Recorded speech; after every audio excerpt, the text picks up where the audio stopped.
साथियों, आज का वीडियो 2021 में हुए एसएससी सीजीएल के ओरिजिनल पेपर पर आधारित है। कहने का मतलब ये है कि 2021 का पेपर मैंने लिया है आज के इस वीडियो में, और प्रश्नों को हूबहू वैसे ही लगाया गया है जैसे आपके पेपर में आए थे। किसी प्रकार का कोई चेंज नहीं किया गया है, न प्रश्नों की भाषा में, न ऑप्शन में। किसी प्रकार का कोई परिवर्तन नहीं किया गया है। आज के इस वीडियो में हम टोटल 25 क्वेश्चन करने वाले हैं, जो कि आपके एग्जाम में आता है। ठीक है, इसमें करंट अफेयर्स भी शामिल है। मतलब टोटल क्वेश्चन जैसे जो आए थे, जिस नंबर पे जो क्वेश्चन आया था वैसे वैसे सारा क्वेश्चन मैंने लिया हुआ है। ठीक है, कोई परिवर्तन नहीं किया गया है। ठीक है, आप में से जो बहुत सारे नए कैंडिडेट हैं जिन्होंने एक आध बार सीएसएल का एग्जाम अटेम्प्ट किया है, वो तो जानते हैं कि पेपर कैसे आता है, क्वेश्चन कैसे आता है, उनको पता होगा। ठीक है, लेकिन जो नए कैंडिडेट होते हैं, जिनको जो एग्जाम इस बार पहली बार देंगे, जिन्होंने पहली बार फॉर्म भरा है, तो उनके मन में क्यूरियोसिटी होती है, जिज्ञासा होती है कि पेपर कैसा आता होगा, क्वेश्चन कैसे आते होंगे। ठीक है, तो उनके लिए ये वीडियो वरदान हो सकता है, वरदान साबित होगा। उनको पता चलेगा देखने के बाद कि पेपर कैसे आता है। ठीक है, चलिए पहले प्रश्न की बात करते हैं। पहला प्रश्न जो पूछा गया था कि 13वें आईसीसी एक दिवसीय क्रिकेट विश्व कप का आयोजन किसके द्वारा किया जाएगा। देखिए यहाँ वर्ड आया है किया जाएगा। अब किया जाएगा का मतलब क्या है? किया जाएगा मतलब यह है कि करंट अफेयर्स का क्वेश्चन है। ठीक है ना, तो आपको इससे परेशान नहीं होना है। चलिए इसको अब हम स्टैटिक जीके में बदल देते हैं। ठीक है, तो क्योंकि 2021 में ही हुआ था, और आईसीसी जो क्रिकेट टूर्नामेंट आपका हुआ था, एक दूसरी जो क्रिकेट मैच जो हुआ था 13वां जो है, ये आपका हुआ था 2023 में। कब हुआ था? 2023 में, 19 नवंबर 2023 को हुआ था ये। ठीक है, भारत में हुआ था, भारत के 10 शहरों में हुआ था। ठीक है, तो टोटल इसके डिटेल के बारे में हम बात करेंगे। पहले इसके आंसर के बारे में बात कर लेते हैं। तो कह रहा है कि कहाँ किया जाएगा, कहाँ किया नहीं, कहाँ ये हो चुका है। ठीक है, इसका आंसर हो गया भारत, जो है ना, मैंने आपको अभी बता दिया कि भारत में हुआ। ठीक है, कब हुआ था? 19 नवंबर 2023 को जो है सॉरी, एक चीज बता दूं आपको, जो है 19 नवंबर 2023 तो लास्ट था जो है इसका। ठीक है, 5 अक्टूबर से स्टार्ट हुआ था। कब से स्टार्ट हुआ था? 5 अक्टूबर 2023 से ये मैच स्टार्ट हुए थे। ठीक है, और ये 13वां जो है संस्करण था जो है। ठीक है, 5 अक्टूबर 2023 से मैच स्टार्ट हुए थे, 19 नवंबर 2023 तक चले थे। ठीक है, और चीज जान लीजिए, इसका फैक्ट जो है कि ऑस्ट्रेलिया इस मैच का विजेता था। भारत को हरा करके ऑस्ट्रेलिया जो है, ऑस्ट्रेलिया इस मैच को जीता था। ठीक है, अब हम बात करें कि फाइनल मैच कहाँ हुआ था। तो फाइनल मैच जो हुआ था वो गुजरात के अहमदाबाद में नरेंद्र मोदी स्टेडियम में खेला गया था फाइनल। ठीक है, जिसमें कि ऑस्ट्रेलिया इसका विजेता बना था। ठीक है, अच्छा, आईसीसी के चेयरमैन की अगर बात करें तो कौन है इस समय? ग्रेग बर्कले, आपको ध्यान में रखना है। ठीक है, ठीक, ये सारी डिटेल मैंने आपको बता दिया इसके बारे में। चलिए अब अगले क्वेश्चन पे चलते हैं। ठीक है, करंट अफेयर्स के जो भी क्वेश्चन ऐसे मिलते हैं जिनको बदलना संभव होगा, तो उसको हम स्टैटिक जीके में कन्वर्ट कर देंगे। तो चूंकि अभी करंट अफेयर क्वेश्चन था, तब ऐसे ही क्वेश्चन आएगा, पूछ लिया जाएगा कि 13, चूंकि अभी आईसीसी वनडे मैच कोई है नहीं, अब जाके अभी 2027 मेरे ख्याल शायद होगा जो है, बीच में कोई मैच है नहीं जो है। ठीक है, ठीक है, तो ये क्वेश्चन इससे बनेगा क्या, कैसे बनेगा? यही बनेगा कि 13वां जो आईसीसी क्रिकेट वर्ल्ड कप हुआ था, ये कहाँ, इसका फाइनल कहाँ खेला गया था, किस स्टेडियम में हुआ था। ठीक है, किसने किसको हराया, ठीक, कब से कब तक हुआ था, कितने शहरों में हुआ था, इस टाइप से क्वेश्चन आप बनेंगे। ठीक, चलिए अगला प्रश्न है कि निम्नलिखित में से कौन सा संघ की कार्यपालिका का हिस्सा नहीं है? भारत का सर्वोच्च न्यायालय, भारत का राष्ट्रपति, या भारत के प्रधानमंत्री, या मंत्री परिषद।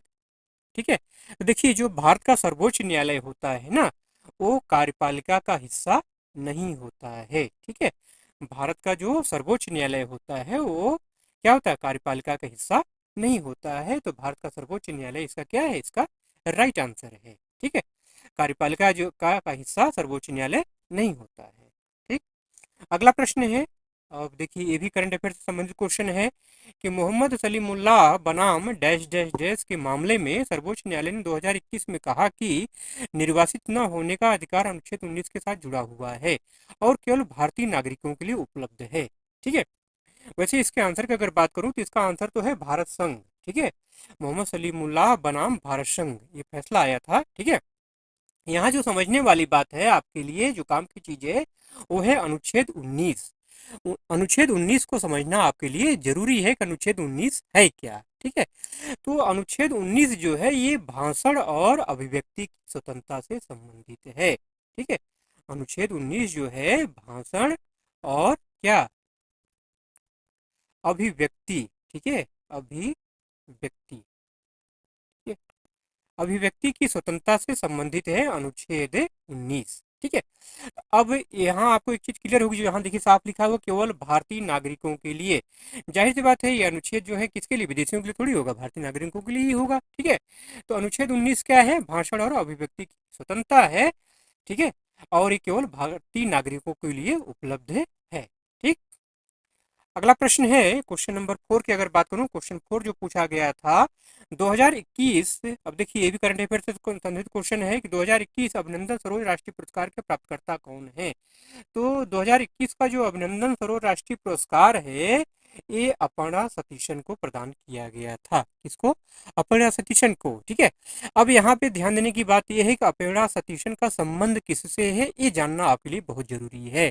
ठीक है, तो अपर्णा सतीशन का संबंध जो है भरतनाट्यम और कुचिपुड़ी से संबंधित है। ठीक है हिंदुस्तानी लेकिन रहती है अमेरिका में। ठीक है, ये भी ध्यान रखना है आपको।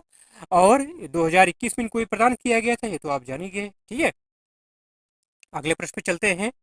प्रतिष्ठित राष्ट्रीय नृत्य श्रोमणी पुरस्कार 2022 निम्नलिखित में से किसे प्राप्त हुआ। ठीक है, इसका जो आंसर है वो भी अपर्णा सतीशन ही है। ठीक है, अपर्णा सतीशन के ऊपर 3 क्वेश्चन पूरे आए हुए हैं। कभी कभी ऐसा होता है, आपका जो टीसीएस है ना, TCS ion, TCS ion, ION.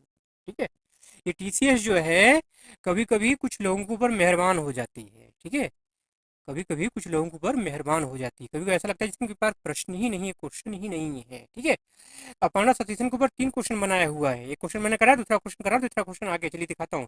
चूंकि पेपर में करा रहा हूँ, मैंने बनाया है तो मैं जानता हूँ भाई कितने क्वेश्चन क्या आए हैं, कहाँ से आए हैं। इसलिए मैं बता दे रहा हूँ आपको, जो है एक क्वेश्चन और मिलेगा भी आपको। तो देखिए, प्रतिष्ठित राष्ट्रीय नृत्य श्रोमणी पुरस्कार 2022 जो है ये अपर्णा सतीशन को 2022 में प्रदान किया गया था। अगर आपसे पूछ लिए कहाँ प्रदान किया गया था, तो जो 13वां कटक महोत्सव हुआ था, 13वां जो है कटक महोत्सव जो हुआ था, ठीक है, उसमें इनको ये प्रदान किया। कटक महोत्सव 7 दिन तक चलता है, ध्यान रखना है आपको। ठीक है, अच्छा, इनके जो गुरु हैं वो हैं गुरु बैजंती काशी। ठीक है, अपर्णा सतीशन के जो गुरु हैं वो कौन है, गुरु बैजंती काशी। ऊपर मैंने आपको बता ही दिया इनका संबंध किससे है, भरतनाट्यम और कुचिपुड़ी, कच्ची पुड़ी। हाँ, ठीक है, चलिए अगला प्रश्न है, कौन सा समूह आवर्त सारणी में दाएं से दूसरे स्तंभ कॉलम में है, और इसमें chlorine, fluorine, bromine, iodine, astatine, टेंटिन, अब क्या क्या है उससे हमसे मतलब नहीं है। हमें जो ध्यान देना है, दाएं से दूसरा स्तंभ। ठीक है, कुल समूह कितने होते हैं मेरे भाई, 18 होते हैं, ये तो आपको पता ही होगा। ठीक है, कुल समूह कितने होते हैं, 18 समूह होते हैं और 7 आवर्त होते हैं, इतना तो आपको पता ही होगा। अगर आपको पता है कि 18 समूह होते हैं, तो कह रहा है कि दाएं से दूसरा। ठीक है, इधर आपका दायां होता है, इधर आपका बायां होता है, तो दाएं से दूसरा, दाएं से दूसरा, तो ये दायां आपका 18 हो गया, दूसरा क्या हो गया, 17 हो गया। तो जाहिर सी बात है समूह 17 इसका राइट आंसर हो गया। अब क्या सोचना है, कितना क्वेश्चन है, जरा सा अगर आपको पता हो तो आराम से आंसर आप कर सकते हैं। 18 समूह होते हैं, तो दाएं दूसरा मतलब क्या, समूह 17। अच्छा, समूह 17 के बारे में थोड़ा सा आपको बता दूं, जो है इनको सामान्यतः जो है हैलोजन समूह कहा जाता है। ठीक है, इसमें क्लोरीन, ब्रोमीन, ब्रोमीन, आयोडीन सब आते हैं, तो इनको सामान्यतः क्या कहा जाता है, हैलोजन समूह कहा जाता है। ठीक है, ये भी आपको ध्यान में रखना है। ठीक, अगले प्रश्न की अगर बात करूं, तो एक दिन में सबसे अधिक गाना गाने का गिनीज वर्ल्ड रिकॉर्ड एक भारतीय पार्श्व गायक के नाम दर्ज है। उन्होंने एक दिन में कितने गाने गाए थे। अब आप जरा कमेंट करके जल्दी से बताइए कि वो भारतीय पार्श्व गायक कौन है जिन्होंने एक दिन में कितने गाने, 28 गाने, 28 गाने गाए थे। एक ही दिन में उन्होंने 28 गाने रिकॉर्ड किए थे। कौन थे वो, उनका नाम है कुमार शानू। क्या नाम है, कुमार शानू। ठीक है, आप लोगों के फेवरेट होंगे, है कि नहीं है, जरा कमेंट करके बताइएगा। नाम तो आपने कमेंट किया नहीं, कम से कम यही कमेंट कर दीजिए। ठीक है, कुमार शानू। ठीक है, भारतीय पार्श्व गायक है, तो 28 गाना एक दिन में इन्होंने रिकॉर्ड किया था। तो सर्वाधिक एक दिन में गाना रिकॉर्ड करने गिनीज वर्ल्ड रिकॉर्ड किसके नाम से है? भारतीय पार्श्व गायक कुमार सानू के नाम से है। ठीक है। अच्छा, एक चीज और बता दूं आपको, यहाँ पर जानते रहिए, अगर किसी भारतीय के बारे में पूछे कि सबसे अधिक गाना गाने का रिकॉर्ड किसके नाम दर्ज है, किस भारतीय के नाम दर्ज है, तो है लता दीदी। ठीक है, लता मंगेशकर के नाम से। टोटल 50,000 गाने गाने का रिकॉर्ड है, और Guinness book of world record में ये 2000 नहीं 1974 में दर्ज हुआ था। ठीक है, 50,000 गाने का रिकॉर्ड है लता दीदी के नाम पर। ठीक है, चलिए अगला प्रश्न है कि भरतनाट्यम या कुचिपुड़ी की अमेरिका में बसी प्रतिपादक अपर्णा सतीशन ने निम्नलिखित में से किस वर्ष में भारतीय शास्त्रीय नृत्य के राष्ट्रीय संस्थान द्वारा प्रतिष्ठित अभिनंदन सरोजा राष्ट्रीय पुरस्कार जीता? ठीक है, देखिए 3 क्वेश्चन मिले ना आपको, 2 क्वेश्चन मैंने कराया था अपर्णा सतीशन का, ये तीसरा क्वेश्चन है। ठीक है, तब इसका आंसर ऊपर जिन्होंने अगर थोड़ा दिमाग अगर लगाया होगा, किसी ने जरा सा दिमाग लगाया होगा, 2021 में जिसका पेपर रहा होगा, जरा सा दिमाग लगाया होगा तो आराम से आंसर करके आ गया होगा 2021। ऊपर साफ लिखा हुआ है 2021। ठीक है, 2021 ऊपर साफ लिखा हुआ है, और क्वेश्चन रिपीट हो गया दोबारा वही जो है। ठीक है, तो अभिनंदन सरोजा राष्ट्रीय पुरस्कार 2021 में किसको दिया गया था? अपर्णा सतीशन को दिया गया था।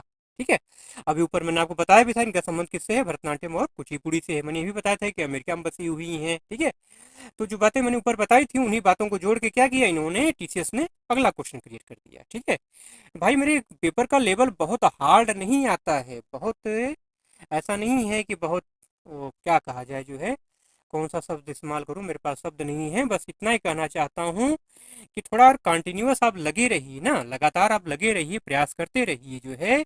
ठीक है, तो क्रैक करना बहुत आसान है। ठीक है, अगला क्वेश्चन है, भारत के निम्नलिखित स्वतंत्र सेनानियों में से किसकी आत्मकथा why I am an atheist, why am I an atheist है? ठीक है, why I am an atheist जो है ये रचना है भगत सिंह की। किसकी रचना है? भगत सिंह की रचना है why am I an atheist. ठीक है, क्लियर हुई बात? ठीक, भगत सिंह रचना है। अच्छा, एक वर्ड यहाँ पे आया है रास बिहारी बोस। ठीक है, जरा कमेंट करके बताइएगा इन्होंने किसकी स्थापना की थी। ठीक है, अगला प्रश्न है कि अप्रैल 2021 में शुरू की गई पीएम उम्मीद योजना का उद्देश्य लगभग 3 लाख युवाओं को उद्यमी बनने के लिए कौशल प्रशिक्षण प्रदान करना है। इस योजना की अवधि कब से कब तक है, मतलब योजना कब खत्म हो जाएगी ये, तो देखिए करंट अफेयर्स का क्वेश्चन है। ठीक है, और इसके बारे में आपको बता दूं कि योजना ये शुरू कब हुई थी। योजना शुरू हुई थी आपकी 2022 में शुरू हुई थी। ठीक है, और ये 2025-26 में योजना क्या होगी, खत्म हो जाएगी। इसकी अवधि जो है 2025-26 तक है। ठीक है, चलिए अगला प्रश्न है, डैश डैश डैश को पहली बार अपने पिता उस्ताद बाबा अलाउद्दीन खां के सानिध्य में शास्त्रीय संगीत में प्रशिक्षित किया गया था। उनकी मदद से उन्होंने मेहर सेनिया घराने की स्थापना की। ठीक है, नाम बताना है किसने मेहर सेनिया घराने की स्थापना की, तो है अन्नपूर्णा देवी। ठीक है, अन्नपूर्णा देवी सितार वादक पंडित रविशंकर की पत्नी है। ठीक है, इन्हीं के साथ इनकी शादी हुई थी, पहली शादी इन्हीं के साथ हुई थी। ठीक है, अन्नपूर्णा देवी का संबंध की अगर बात करूं तो ये सुरबहार से इनका संबंध है, सुरबहार वादक हैं। ठीक है, और इनका जो ओरिजिनल नाम है, इनका जो शुरू का नाम है वो है रोशन आरा। ठीक है, यहाँ पे आपको थोड़ा सा कंफ्यूजन हो रहा होगा कि पिता का नाम इनके उस्ताद अलाउद्दीन खान लिखा हुआ है, तो इनका नाम अन्नपूर्णा देवी कैसे हो गया, मन में आपको जिज्ञासा पैदा हो रही होगी ना। तो चूंकि इन्होंने पंडित रविशंकर जो है अलाउद्दीन खां के शिष्य थे। ठीक है, और अन्नपूर्णा रोशन आरा जो है ये अलाउद्दीन खां की बेटी थी। ठीक है, तो दोनों में प्रेम संबंध हुआ, बाद में शादी हुई जो है। ठीक है, इन्होंने हिंदू धर्म अपनाया और नाम इनका चेंज हो गया, अन्नपूर्णा देवी हो गया। ठीक है, एक ऐसी कलाकार हैं जो है जो कि हमेशा दबी रही, मतलब खुल करके सामने नहीं आ पाई, बहुत ही नंबर 1 की कलाकार जो है। ठीक है, बहुत ही उत्कृष्ट कलाकार सुरबहार की, लेकिन और हर चीज़ की जानकार। ठीक है, लेकिन किन्हीं कारणोंवश जो है, अब उसमें डिटेल में नहीं जाऊंगा, किन्हीं कारणोंवश जो है ये पॉपुलर नहीं हो पाई, मतलब ज़्यादा जो है लोगों के बीच में नहीं आ पाई। ठीक है, तो इसका जो राइट आंसर है वो अन्नपूर्णा देवी। अच्छा, यहाँ पे एक चीज वर्ड है महर सिनिया घराने का स्थापना की। महर सिनिया घराने से एक चीज और ध्यान रखना, याद रखना है आपको जो है, एमपी का जो मैहर इलाका है ना आपका जो है, मध्य प्रदेश का जो मैहर है, मैहर में इनका जन्म हुआ था। ठीक है। और मैहर का जो राजघराना था जो है, जो राजवंश था, उस राजवंश में अलाउद्दीन खान जो है, इनके बाबा अलाउद्दीन खान, उस्ताद अलाउद्दीन खान जो है क्या थे, वहाँ पे वादक थे, उनके मेन वादक थे, उनके संगीतज्ञ थे वहाँ पे। ठीक है। बहुत सारी कहानी मैंने आपको बता दी, अब ज़्यादा डिटेल में जाऊंगा तो बहुत लंबा हो जाएगा, चलिए आगे चलते हैं। ठीक है। इतना जानना आपके लिए जरूरी था कि अन्नपूर्णा देवी का संबंध आपसे पूछा जाता है कि अन्नपूर्णा देवी का संबंध किससे है, जितना जानते रहिए इनका संबंध है सुरबहार से। ठीक है। अगला प्रश्न है, निम्नलिखित में से किस प्रकार की चट्टानें कभी आग्नेय या अवसादी थी लेकिन भूप्रपटी के भीतर तीव्र गर्मी या दबाव के कारण रूपांतरित हो गई। ठीक है। तो इसका राइट आंसर है कार्टजाइटे। कार्टजाइटे वो चट्टानें होती हैं जो भूप्रपटी के भीतर तीव्र गर्मी या दबाव के कारण रूपांतरित हो जाती हैं, और पहले क्या थी, आग्नेय या अवसादी थी। ठीक है। आग्नेय या अवसादी चट्टानें जो होती हैं तीव्र गर्मी और दबाव के कारण क्या होती है, कार्टजाइट में चेंज हो जाती हैं। अगला प्रश्न है कि राष्ट्रीय गीत वंदे मातरम की रचना लिखित में किस लेखक ने की। अब इससे आसान क्वेश्चन तो कोई नहीं मिल सकता मेरे भाई, बंकिम चंद्र चट्टोपाध्याय। जरा कमेंट करके बताइएगा कि राष्ट्रीय गान किसने लिखा है। ठीक है। अभी पिछले दिनों मैंने कमेंट जो कम्युनिटी पोस्ट, उसमें कम्युनिटी पोस्ट में मैंने डाला था, उस भारतीय कवि का नाम बताइए जिसने दो देशों के राष्ट्रीय गान की रचना की है। उस भारतीय कवि का नाम बताइए जिसने दो देशों के राष्ट्रीय गान की रचना की है। ठीक है। तो भारत का राष्ट्रीय गान किसने लिखा है, अगर आप कमेंट करके बता देंगे तो आंसर आपको मिल जाएगा। चलिए आगे चलते हैं। क्वेश्चन नंबर 14, जुलाई 2021 में भारत सरकार के सामाजिक न्याय और अधिकारिता मंत्रालय ने किस राज्य या केंद्र शासित प्रदेश में दिव्यांग जनों को सहायता देने और सहायक उपकरण के वितरण के लिए सामाजिक अधिकारिता शिविर का आयोजन किया था। करंट अफेयर्स का क्वेश्चन है, तो सीधा सीधा इसका आंसर है मध्य प्रदेश। मध्य प्रदेश में इसका आयोजन किया गया था। ज़्यादा इसमें सोचना समझना नहीं है। ठीक है। ये आपके काम का क्वेश्चन नहीं है। ठीक है।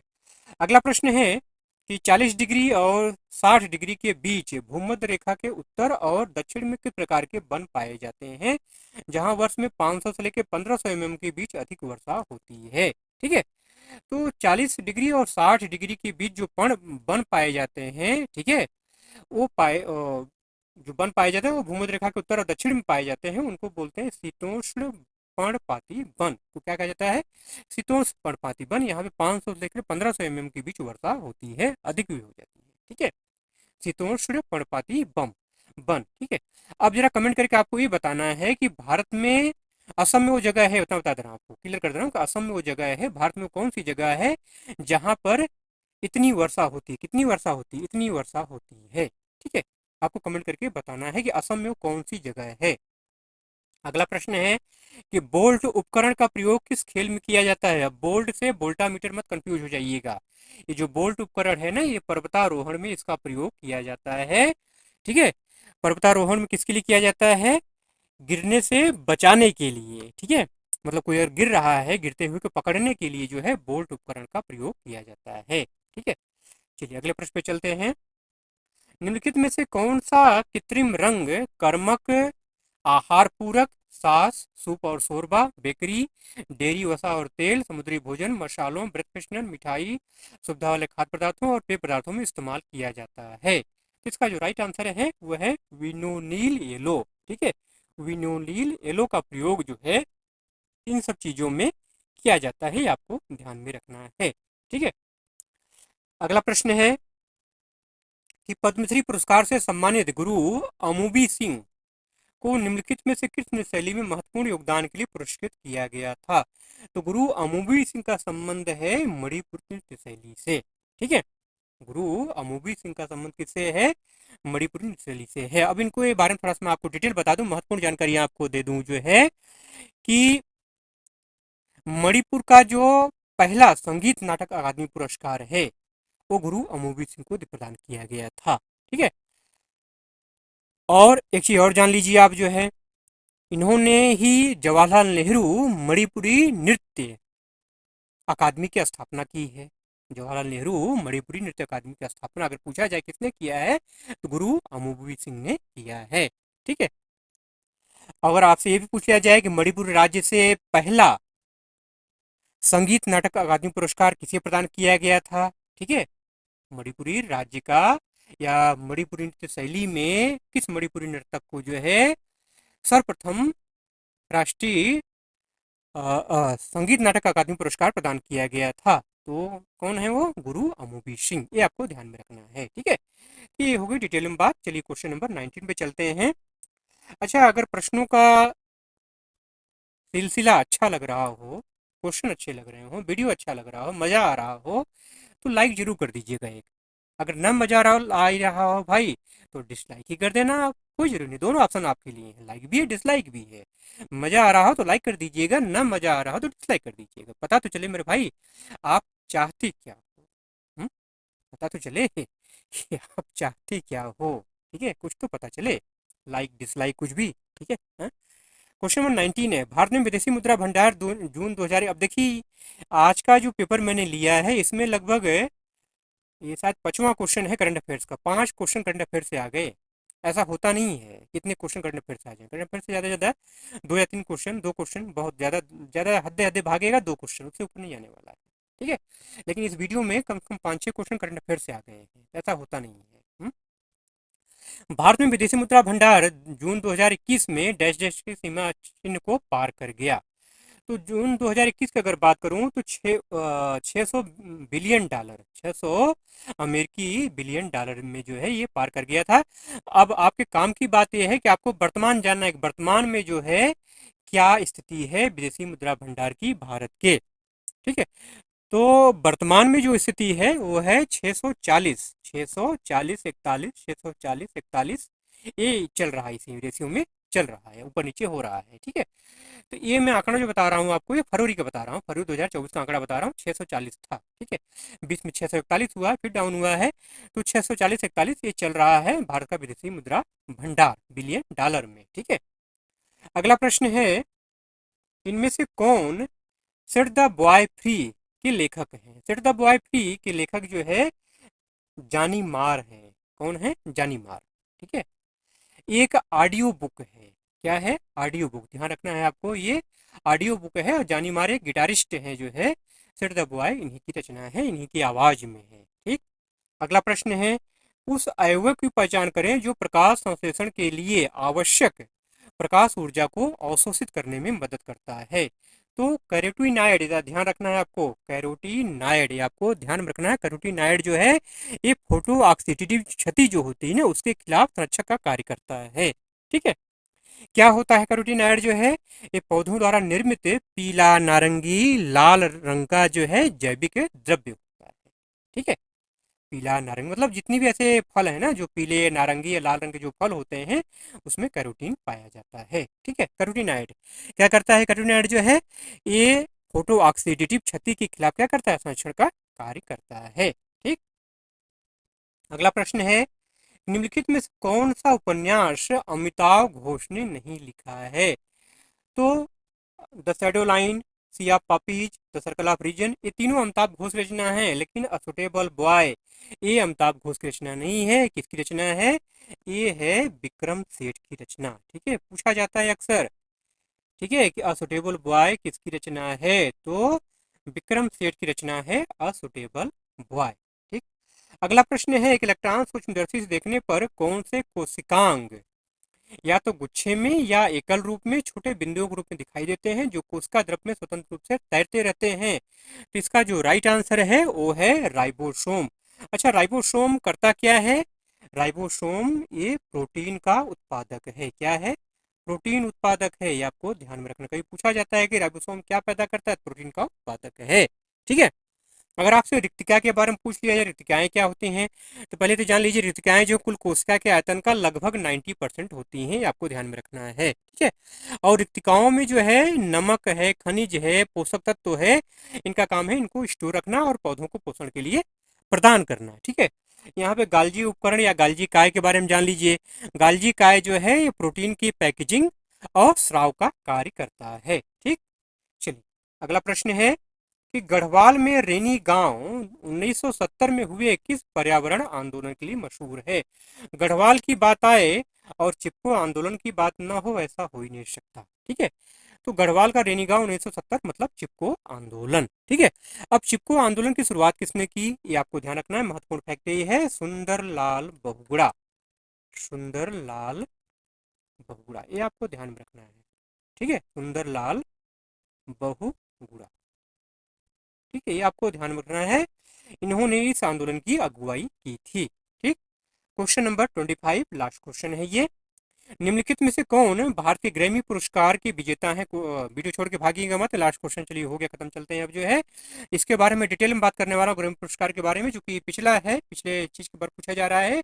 मैं आपसे 2024 के बारे में बात करने वाला हूँ, इसलिए वीडियो कंप्लीट देखे जाइएगा, भागिएगा नहीं। ठीक है, निम्नलिखित में कौन भारत के पहले ग्रैमी पुरस्कार विजेता है, तो पंडित रविशंकर इसका राइट आंसर हो गया। ठीक है, ये तो हो गई क्वेश्चन का आंसर की बात। ठीक है, अब 2024 की अगर बात की जाए, 2024 में कितने भारतीयों को ग्रैमी पुरस्कार मिला है, तो ध्यान रखिएगा 5 को मिला है, 5 भारतीयों को। ठीक है, 5 लोग कौन कौन से हैं, आइए इसके बारे में आपको बता देता हूँ।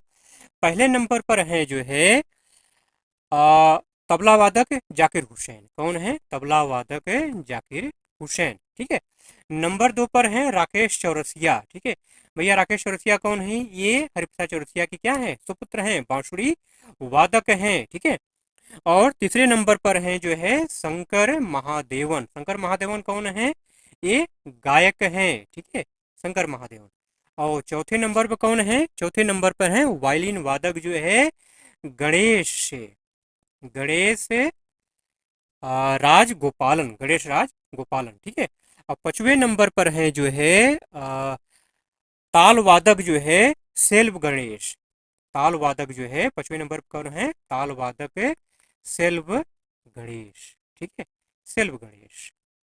ठीक, ये आपको ध्यान में रखना है, 5 भारतीयों को 2024 में, फरवरी 2024 में ये पुरस्कार जो है, ये छठवां, ध्यान रखिएगा कौन सा ग्रैमी पुरस्कार इस बार था, आयोजन कौन सा हुआ था, ये छठवां ग्रैमी पुरस्कार का आयोजन हुआ था, जो फरवरी 2024 में हुआ है। ठीक है, इसमें 5 भारतीयों को जो है ये पुरस्कार प्रदान किया गया है। ठीक है, अब इसमें एक सबसे महत्वपूर्ण बात और जान लीजिए आप जो है, कि प्रधानमंत्री नरेंद्र मोदी के द्वारा, पीएम नरेंद्र मोदी के द्वारा लिखा एक गाना है, क्या गाना है भैया, abundance of, abundance in millet, abundance in millet. ठीक, एबंडेंस इन मिलेट। ठीक है, थोड़ा सा सही नहीं चल रहा है, समझिएगा, एबंडेंस इन मिलेट। ठीक है, एबंडेंस इन मिलेट, ये जो है प्रधानमंत्री नरेंद्र मोदी के द्वारा लिखा हुआ जो है एक गीत है। इस गीत को जो है ग्रैमी अवार्ड 2024 में जो है ग्लोबल सॉन्ग कैटेगरी में इसको जगह मिला है। ये बात ध्यान रखना है, पूछा जा सकता है आपसे जो है, कि प्रधानमंत्री नरेंद्र मोदी के द्वारा लिखा गया कौन सा गाना जो है ग्रैमी अवार्ड 2024 में ग्लोबल सॉन्ग कैटेगरी में जगह मिला है। ठीक है, ग्लोबल सॉन्ग कैटेगरी पुरस्कार प्रदान किया गया है, तो वो गाना है एबंडेंस इन मिलेट्स। ठीक है, चलिए इन्हीं प्रश्नों के साथ वीडियो का आज एंड करते हैं। वीडियो अगर अच्छा लगा हो तो एक लाइक जरूर कर दीजिएगा, चैनल पर अगर नए हैं तो सब्सक्राइब करके बेल आइकन जरूर से प्रेस कर लीजिएगा। ठीक है, ऐसे ही वीडियो के साथ, ऐसे ही प्रश्नों के साथ, किसी और सेट के साथ मिलते हैं फिर आपसे, तब तक के लिए जय हिंद।